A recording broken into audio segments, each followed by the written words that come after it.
আমার রহিমের বর্তমান বয়স দিয়েছে, ঠিক আছে, বর্তমান বয়স দিয়েছে কত না, রহিমের যা বয়স হবে রামের বয়স রহিমের 3 গুণ, তাহলে 3:1। আবার বলছে 7 বছর পর রামের বয়স রহিমের দ্বিগুণ, তাহলে 2:1, যা হবে তার দ্বিগুণও 2:1। আর যদি 2:1 হয় তাহলে কি হবে না, 2:1 হলে এটা হচ্ছে এর মধ্যে ডিফারেন্স, কারণ এখানের গ্যাপিংটা 7, এরও গ্যাপিং 7, এরও গ্যাপিং 7, কিন্তু প্রবলেম কোথায়, এই গ্যাপটাকে ইকুয়াল বানাতে হবে।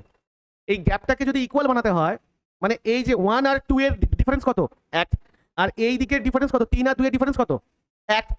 তার মানে কি এইখান থেকে এখানে ডিফারেন্স 7 হওয়ার কথা, আর এখান থেকে এখানে ডিফারেন্স 7 হওয়ার কথা, 7 বছর পরেই দুজনে নামছে না, তার মানে ওই যে দুজনের উপর নিচের ডিফারেন্স এটা সেম হওয়া উচিত ছিল। কিন্তু এখানে দেখাচ্ছিল এখানে প্রথমে 1 ছিল, এখানে 1 ছিল সমান, এখানে 3 ছিল, এখানে 2 ছিল, ইকুয়াল নয়, তার মানে দুটো গ্যাপ ইকুয়াল ছিল না, তাই কি না? ভালো করে বুঝতে পারছো স্যার কি বলছি? এই যে গ্যাপ আর এই যে গ্যাপ, এই গ্যাপ দুটো তো সেম হওয়ার কথা, এটাও যদি 1 হয় এটা 1 হয়, তার কারণ এটা 7 ইয়ার্স আর এটাও 7 ইয়ার্স, আফটার 7 ইয়ার্স, তাই কি না? কিন্তু এই দুটো গ্যাপ সমান হচ্ছিল না, প্রথমে দেখো 1:1 ছিল, সেম হয়ে যাচ্ছিল, আর এখানে 3:2 হচ্ছিল, স্যার 1 আসছিল, তাই কি না? এই গ্যাপ দুটো তো সেম হওয়ার কথা, কারণ এটাও 7 বছর পর আর এটাও 7 বছর পর, কিন্তু এই দুটো 7 আসছিল না।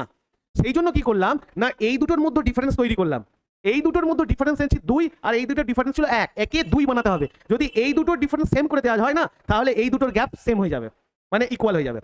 তো এই জন্য 2কে এখানে 2 ছিল, এখানে 1, তো একে 2 করলে তাহলে 2 হয়ে যাচ্ছে, আর 2 একে করলে ডিফারেন্সটাকে 2 করলে এই ইউনিটগুলোকেও 2 দিয়ে গুণ করতে হবে, আসবে 4 আর 2, এখানে ছিল 3 আর 1, তাহলে 3 আর 4 এর ডিফারেন্স 1 হচ্ছে এবারে, আর 1 আর 2 এর ডিফারেন্স হচ্ছে 1 হচ্ছে। এই 1 সমান কত বছর, 7 বছর। তুমি ওইখান থেকেও বের করো, চাই এখান থেকে বের করো, 1 সমান 7 বছরই আসবে না, আর 1 সমান 7 বছর আসে, প্রেজেন্ট এজ 3:1, তার মানে 3 আর 1 4 হয়, 4 সমান 4, 4 এর সাথে 7 মাল্টিপল করে দাও।